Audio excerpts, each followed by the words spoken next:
Hello everyone, good morning. মায়ের সংসারে নতুন একটা ভিডিওর সঙ্গে তোমাদের সকলকে জানাই অনেক অনেক ওয়েলকাম। তো দেখো, ঘুম থেকে উঠেই দেখি আমার কিনে আনা গাছটাতে দুটো ফুল হয়েছে, জবা ফুল।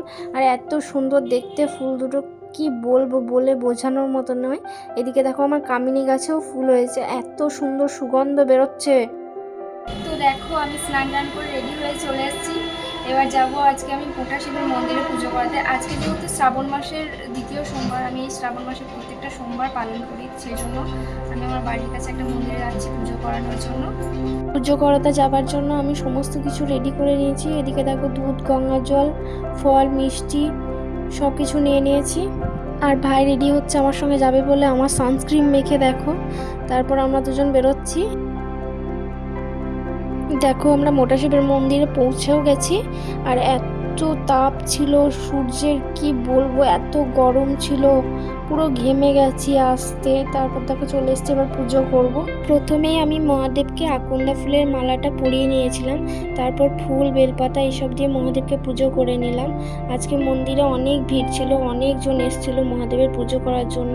আর ওরা খুব সুন্দর গান শুনিয়ে মহাদেবকে পুজো করছিল, জানো তো, এত ভালো লাগছিল শুনতে, মন্দিরে থাকতেও ভালো লাগছিল। আমি দুধের মধ্যে ঘি, মধু এগুলো দিয়ে নিয়ে গেছিলাম, যাতে ওইখানে গিয়ে তাড়াতাড়ি হয়ে যায়। কারণ করে না নিয়ে গেলে, বাড়ি থেকে রেডি করে না নিয়ে গেলে না, ওখানে রেডি করতে খুব অসুবিধা হয়। তারপর দেখো মহাদেবের মাথায় জল অর্পণ করে নিলাম, দুধ গঙ্গা জল প্রথমে অর্পণ করে নিচ্ছি। আর এই যে ঘটিটা দেখছো, ওখানে সবাই একটু করে দিয়ে দিচ্ছিল দুধ গঙ্গা জল, কারণ যাতে সবসময় মহাদেবের মাথায় জল পড়ে।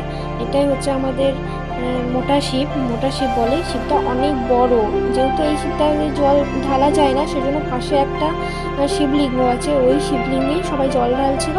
আর এখানেও এসে পুজো করছিল সবাই।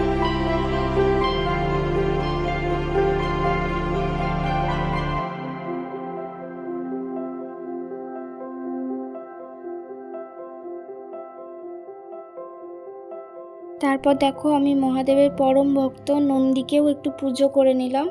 নন্দীর মাথাতেও একটু দুধ গঙ্গা জল দিয়ে নিয়েছি। মহাদেবের মন্দিরে গিয়ে না মনটা পুরো শান্তি হয়ে যায়, খুব ভালো লাগে। এদিকে দেখো, আমি নন্দীকেও একটু ধূপ দেখিয়ে নিয়েছি।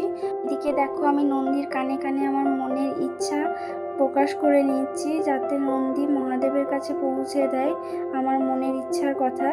সেই জন্য কি, মহাদেবের কাছে এত ভক্ত এসেছিল, এত দুধ গঙ্গা জল ঢালা হয়েছিল, দুধ গঙ্গা জল একদম বাইরে বেরিয়ে চলে এসছে। দেখো, প্রচুর দুধ গঙ্গা জল ঢেলেছিল সবাই।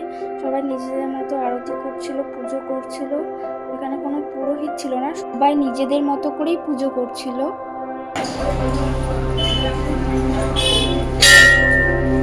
তারপর দেখো, আমাদের পুজো কমপ্লিট, যেহেতু এবার বাড়ি চলে যাবো, সেই জন্য মন্দির থেকে বেরিয়ে পড়েছি। ভিডিও যদি ভালো লাগে like, comment, share and subscribe করে দিয়ে পাশে থেকো। টাটা।